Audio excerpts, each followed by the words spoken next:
I feel like I'm needing to reference my moon cycle calendar when I feel compelled to publish content.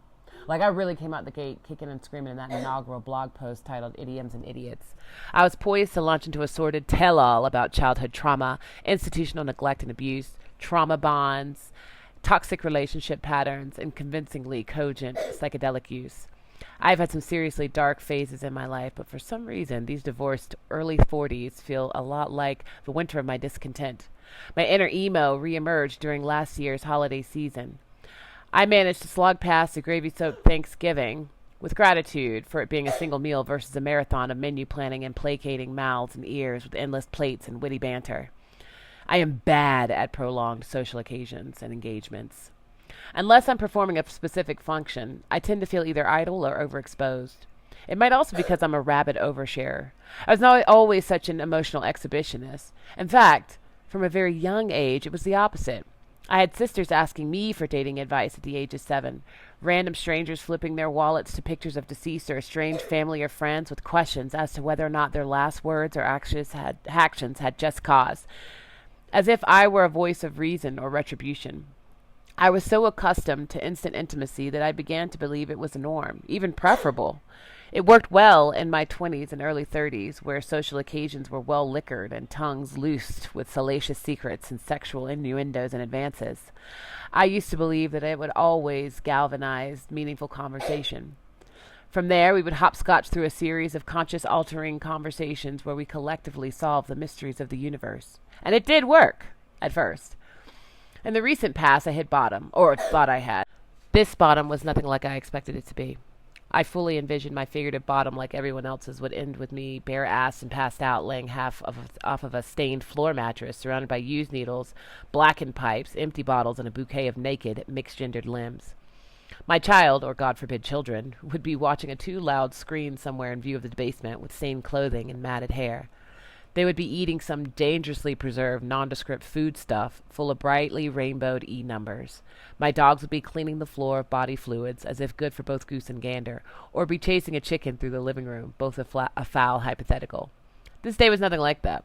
It started out with the sound of an alarm and direct assault of my ear. I understood that I had once again fallen asleep on or near my phone.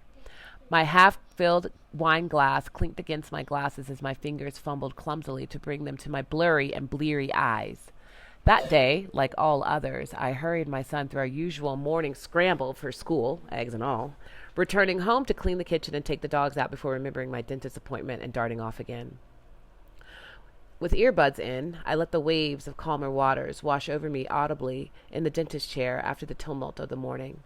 On glancing down, I noticed a new hole in my pajama pants from a carelessly brandished spliff in the back garden from the night before.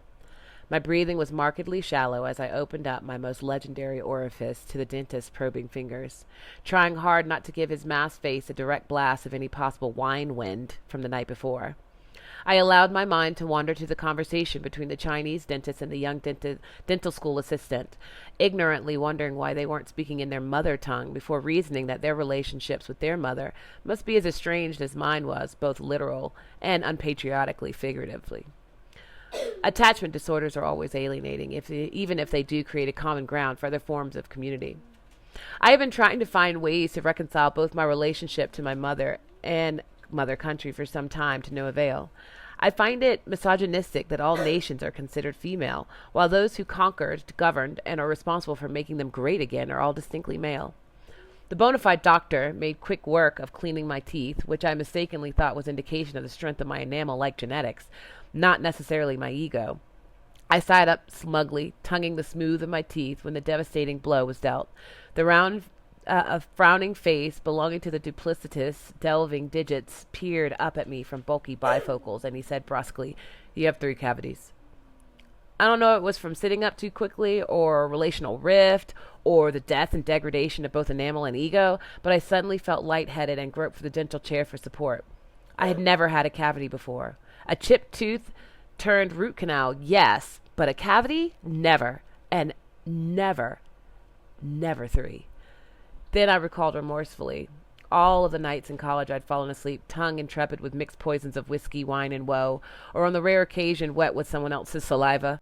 3 was still quite good if I wanted to steal self-compassion by comparison. Still, sober curiosity is always a good practice, even if just in contemplation. My father always boasted that he had never touched any substance before in his life. There was no ceremony tempting enough to toast, and he would never hold a joint, let alone know which end to inhale from. Yet his life was devoured by so many substance abuses in family and community, personally and professionally. He was a warrior for a true utopia. I am having a spine-tingling moment of conscious awareness that any use, on my part, reinforces my willful nature and dishonors my ancestors. Even as I now vow to use this self-awareness as a vehicle for change behavior, I know that I won't. It is one of those vices that are in balance, and so I realize that I am disgusted by my codependence on this predetermined, evolving, and repetitive narrative. Like a Morbius strip, the most obvious faucet of time turns a corner and disappears only to reappear back where it originated. I am free willfulness. Like so many of us, an epigenetic carbon copy of those before me, armed with damning self-awareness and the reticence to heal completely, or we would all be shamans. It is human nature to cling to the familiar. There is a church, a clinic, and a community for that, all within walking distance of anyone, anywhere here in America. Hell, there's even an app for that. I assure myself that it is not necessary when the only needles here at my bottom are being injected into my gums with a local anesthetic prepping my mouth for the coming fillings. That just sounds